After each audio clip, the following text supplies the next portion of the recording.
6th. Can we have a call to order? Sure.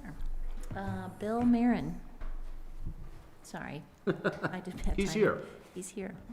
Kyle Oberketter. Here. Eric Vozick. Here. Rob Levitt is absent. Cindy Hirschfield. Here. And Katie Hostetler is absent. Excellent. Next order we have is to approve the minutes from May 16th, 2023. Are there any comments, changes? If not, we'll take a motion to approve. So moved. First from Bill, do we have a second? A second. Kyle seconds. All in favor? Aye. Aye. Motion Thank you. carries 4-0. The first item on the next item, is a presentation courtesy referral on the adoption of the 2021 International Energy Conservation Code, and I will leave that with staff. Great. And this title of this item could probably be a little more all-encompassing. Every 3 years, we do a building code amendment to bring all of the building codes. There are multiple up to date, and those codes include adopting the 2021 versions of the International Building Code, International Residential Code, International Existing Buildings Code, International Mechanical Code, International Energy Code, and of particular interest of timing, the International Energy Conservation Code, the IECC. I'm calling out the IECC because staff has been working since last year on updating our sustainable building regulations. And part of those sustainable building regulations address issues in the IECC. They complement one another, and the sustainable building regulations are very specific to Basalt. And the IECC, across Colorado, municipalities are required to adopt the 2021 code this year.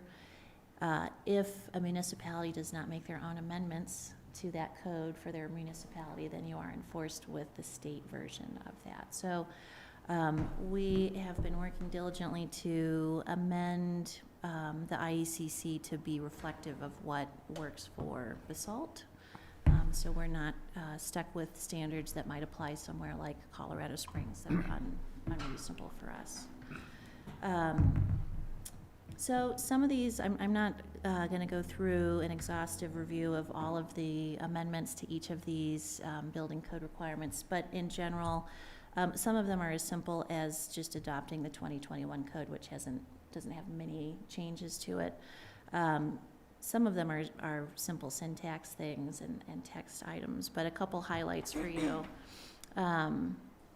These are from the building code, just defining local things like frost protection for building foundations as being 36 inches below grade, for example. Requiring retaining walls greater than 4 feet to be designed by a registered professional licensed engineer in the state of Colorado.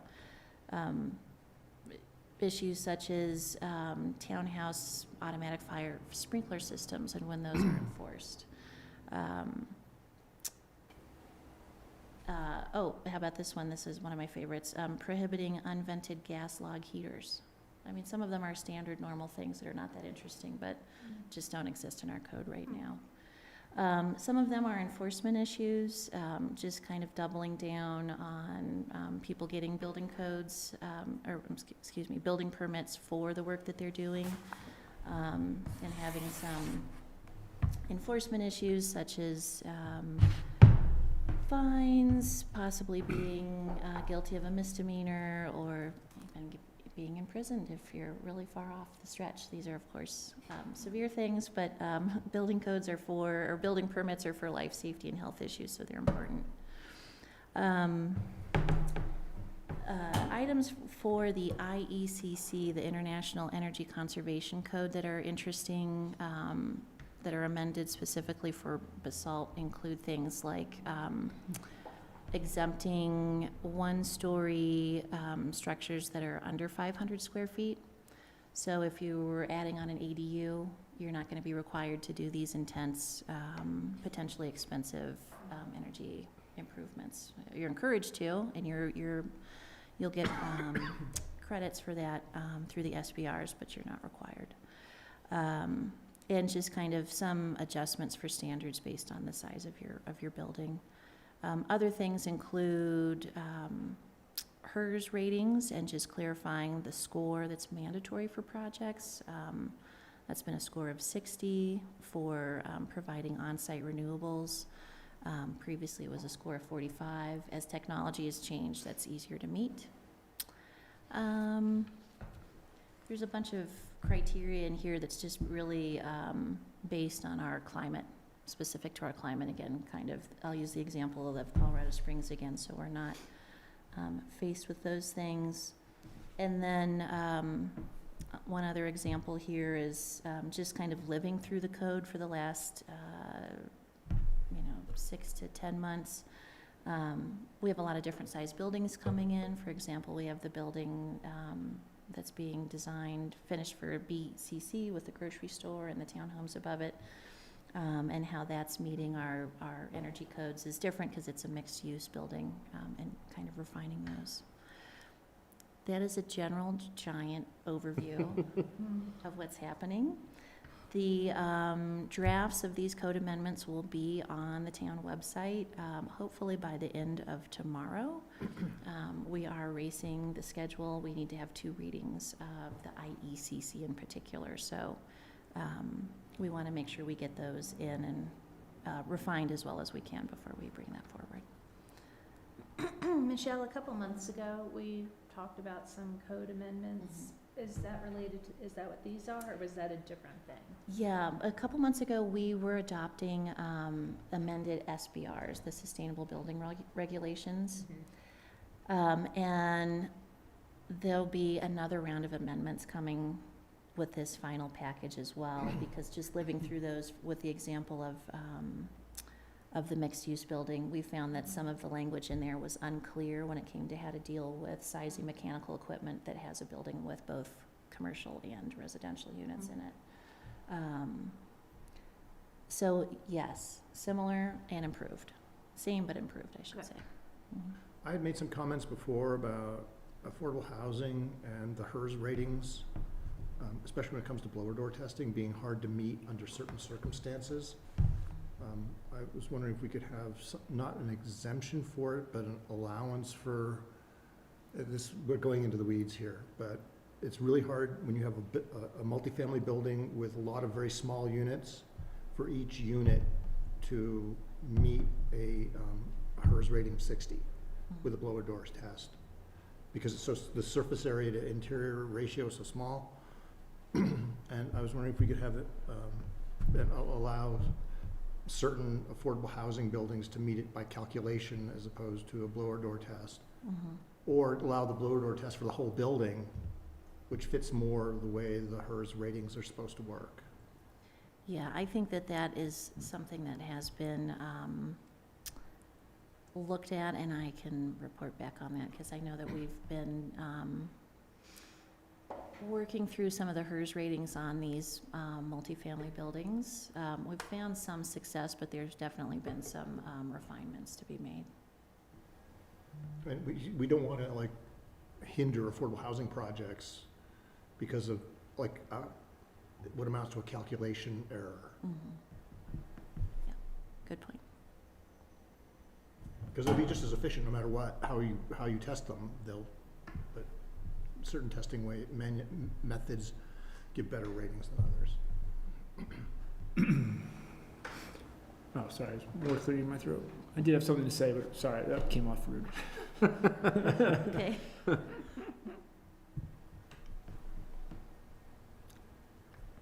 I got nothing. It'd be interesting if we looked at mandating sub-metering water in apartment buildings, just to help people understand. People could consume less when they have to pay directly for it instead of using a RUB system. Sub-metering is quite easy nowadays and relatively affordable.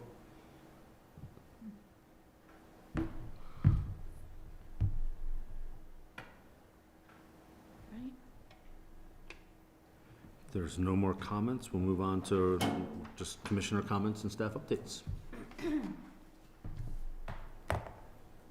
I have a bunch. Okay. I'm happy to go last. I'll start with a comment. Just if you did not know, the high school now has 2 charging stations open to the public. So if you're coming up to any event, Yeah. or if you're using the trail up there, it's open for everybody. So I'll give kudos to Connor Hoffman, just graduated from the schools, getting town grants and putting it in with his father's really. Where are So near the gym, on that wing, they? Is that, if you're looking at the high school, is that the right? near the or football left? field. So on the left. And everything else. And the nice thing is the way they've designed it, there you can pull the conduit easy and extend that as we need moving forward. So very exciting. Great. All right, well, along those lines, on June 17th, which is a Saturday, from 10 a.m. to 1 p.m. at the Basalt High School, we'll be having our e-bike rebate event.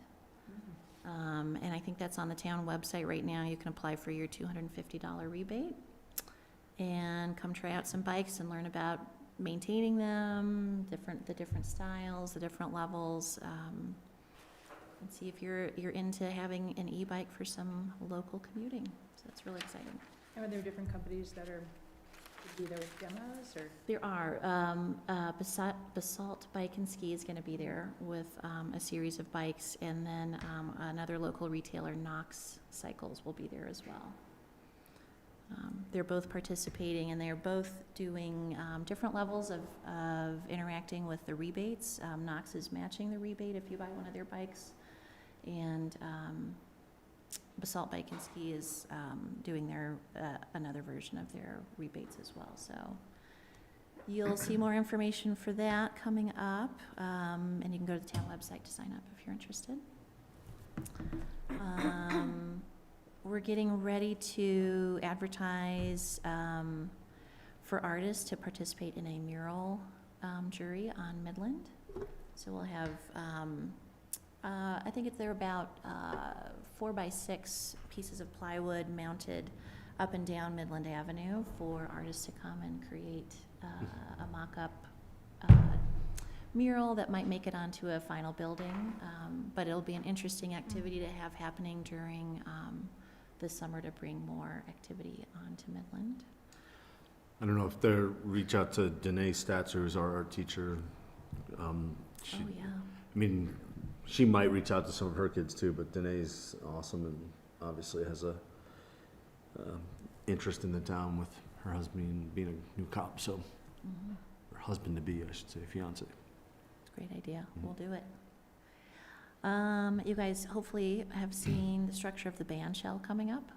It's I very just exciting. noticed it. Coming to life. That is due to be completed in early July, with the first concert being held in that band shell July 12th.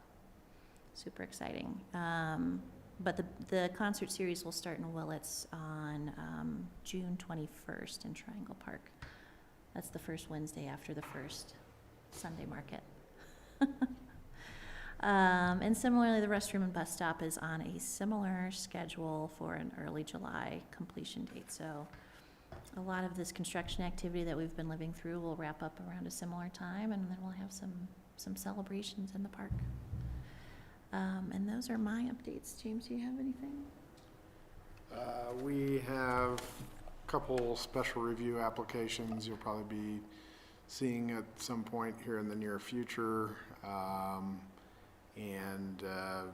As we noted, there'll be the Black Mountain application you'll see in a month or two after the initial annexation phases with council clear.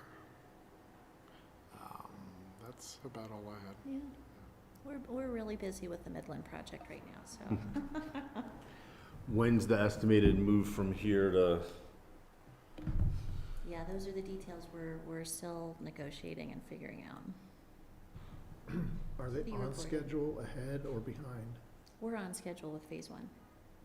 Cool. And I heard the bids came in for phase 2 and 3. the bids came in for the next phases, and we're right now in negotiations on how to move forward and who to move forward with. Yeah. Updates to come. Cool. No other questions or comments? Do we have a motion to adjourn at 6:49? I'll motion. Second. All in favor? Aye. Meeting is adjourned. Great. Waltz through that.